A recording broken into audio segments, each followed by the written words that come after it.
여러분 안녕하세요. 오늘은 제 블로그에서 반응이 좋았었던 국내 상장 S&P 500 ETF들에 대해 비교 분석 및 총정리를 해보고자 합니다. S&P 500 ETF에 관심을 가지는 분들 중 주린이 분들이 가장 먼저 느끼실 차이점은 바로 역시 종목 이름 앞에 붙어있는 타이거, 에이스 등의 단어들과 종목 이름 뒤에 붙어있는 H, TR 등의 단어가 무슨 뜻인지 궁금하실 텐데요. 이러한 부분들을 포함해서 전반적으로 S&P 500 종목들에 대해 알아보겠습니다. 특히 S&P 500 ETF들을 비교하면서 가장 놀랐던 점은 바로 우리나라에 상장된 종목이 13개나 되었다는 점입니다. 이 중 대부분인 8종목은 2022년에 상장되어 현재 규모가 크지 않기 때문에 우선은 2022년 이전에 상장된 종목 위주로 전달을 드리고, 신규 상장된 종목들은 큰 특징들만 비교해 보도록 하겠습니다. 또한 종목명에 S&P 500이 붙어 있긴 하지만 섹터형이나 테마형 ETF들은 여기에 포함되어 있지 않고 모두 S&P 500 전체 지수를 추정하는 상품들만 있습니다. 먼저 종목명 앞에 붙어 있는 R이랑 타이거, 에이스 등의 단어는 해당 자산운용사의 브랜드라고 보시면 됩니다. GS건설이 자이라는 브랜드를, 삼성물산이 레미안이라는 브랜드를 써서 아파트를 만드는 것과 동일하게 생각하시면 됩니다. 하나는 R이랑, 미래에셋은 타이거, 한투는 에이스, 삼성은 코덱스,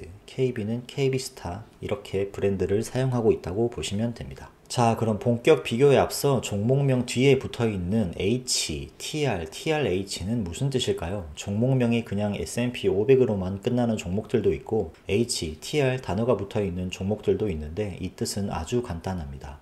H가 붙어있으면 환해지를 한다는 뜻이고, TR이 붙어있으면 배당금을 지급하지 않고 배당을 자동 재투자한다는 뜻입니다. TRH라면 배당도 재투자하고 환해지까지 하는 것이라고 보면 되겠죠. 그럼 이것들이 어떤 차이가 있냐면, 현재 출시된 거의 대부분의 ETF들은 환노출 상품입니다. 환율이 오르면 주가도 오르고 환율이 떨어지면 주가도 떨어지는 것입니다. H가 붙은 환해지 종목들은 환율 영향 없이 S&P 500 기초지수를 거의 그대로 따라간다고 보시면 되는데요. 실제로 국내 상장 S&P 500 ETF들의 주가 흐름을 보고 왜 S&P 500과 주가 흐름이 다르냐고 묻는 분들이 굉장히 많으신데, 그것은 환율 영향을 받기 때문입니다. 다만 환해지 상품들은 어찌됐든 운용사들이 환해지를 실시하기 때문에 대체로 총 보수가 높은 경향이 있습니다. TR은 토탈 리턴의 준말로 말씀드린 대로 배당을 재투자하는 것인데요. S&P 500 ETF들의 시가 배당률이 1에서 1.5% 정도 되기 때문에 TR이 붙어있는 상품들은 배당률만큼 수익률이 더 좋습니다. 주가에 배당락이 발생하지 않기 때문입니다. 하지만 이 TR 상품들도 추후에 금융투자세가 도입되면 사라질 위기에 처해 있기 때문에 투자 판단에 참고를 하셔야 합니다.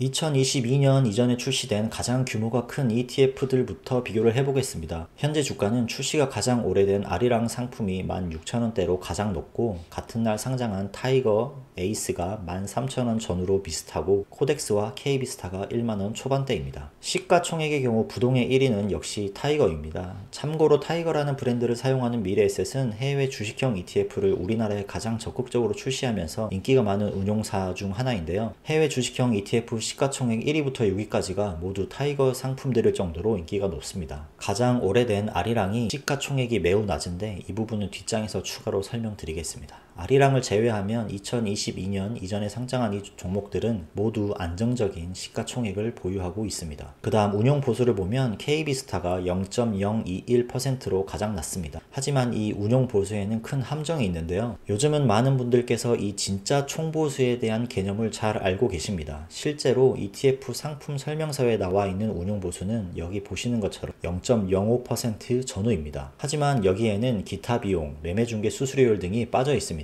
금융투자협회 홈페이지에 가시면 이렇게 전체 수수료에 대해서 알 수 있는데, 실제로 여기 A 부분만 운용사들이 공개를 해 놓은 것입니다. A, B, C, D를 모두 더해야 진짜 수수료가 나오는데, 그렇게 되면 총 보수는 0.16%로 에이스가 가장 낮은 것을 볼 수 있습니다. 하지만 참 불편하게도 이 총 보수라는 것은 매달 달라지기 때문에 이번 달에 가장 낮다고 앞으로도 가장 낮지는 않을 수 있다는 것입니다. 보통 총 보수라는 것은 출시 기간이 오래될수록 낮아지는 경향이 있는데, R이랑의 경우는 최근 몇 달간 데이터가 조회도 되지 않았고 가장 규모가 큰 타이거가 에이스보다 총 보수가 높으면서 타이거 미국 S&P 500 네이버 종목 토론방에서는 높은 수수료를 지적하는 글이 매우 많이 있습니다.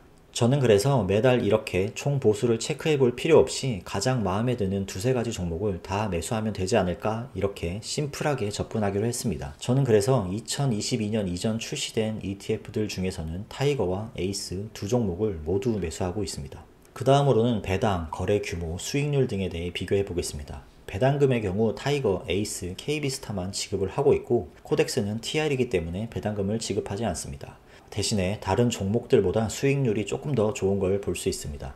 아리랑은 환해지 상품이라는 이유로 배당금 지급을 거의 하지 않겠다라고 홈페이지에 공시가 되어 있습니다. 아리랑의 경우 수수료도 높고 배당도 하지 않기 때문에 가장 오래된 이력을 가지고 있음에도 왜 시가총액이 낮은지 알 수 있는 대목이었습니다. 거래 규모를 보면 역시 시가총액 1위인 타이거가 압도적인 거래량을 보여주고 있습니다. 20일 평균 약 100만 주가 거래되고 있고 거래 금액은 131억 원입니다. 다른 ETF들에 비해 5배 이상 큰 규모를 가지고 있습니다. 에이스의 경우에는 타이거와 같은 날 상장을 하면서 많이 비교를 당하는데 타이거 대비 총 보수가 낮기 때문에 수익률도 양호하며 배당도 타이거보다 더 많이 주기 때문에 저는 얼마 전부터 에이스도 같이 매수를 하고 있습니다. 수익률 부분은 TR 상품이 제일 좋고 환 노출 상품끼리는 비교적 비슷한 수익률을 보여주지만 타이거가 가장 안 좋은 수익률을 보여주고 있습니다. 아리랑은 환 해지로 S&P 500 지수와 비슷하기 때문에 수익률 방향이 조금 다른 걸 볼 수 있습니다.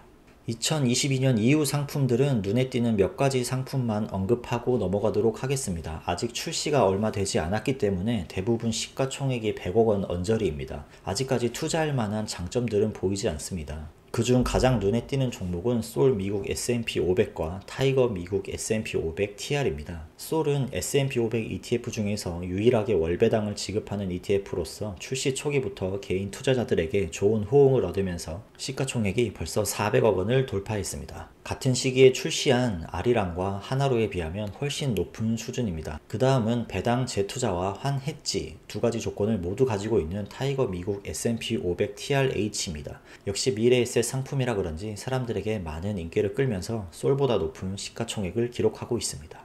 그 외에는 모두 시가총액도 낮고 거래량도 매우 낮기 때문에 특별히 눈에 띄는 종목은 없습니다.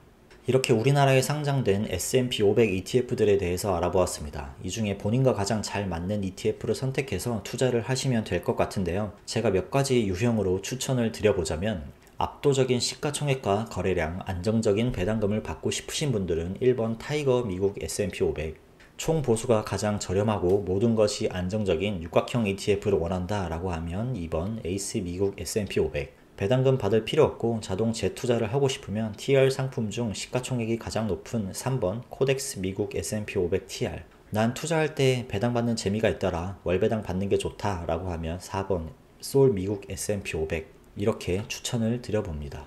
저는 앞에서도 말씀드렸듯이 총 보수가 어떻고 괴리율이 어떻고 이러한 부분들은 투자자들이 컨트롤할 수 없는 영역이기 때문에 그냥 제가 좋아하는 여러 종목을 동시에 모아가기로 결정을 했습니다. 타이거와 솔은 이미 오래전부터 꾸준히 매수를 해오고 있었고 에이스의 경우는 지난달부터 소량씩 모아가고 있습니다.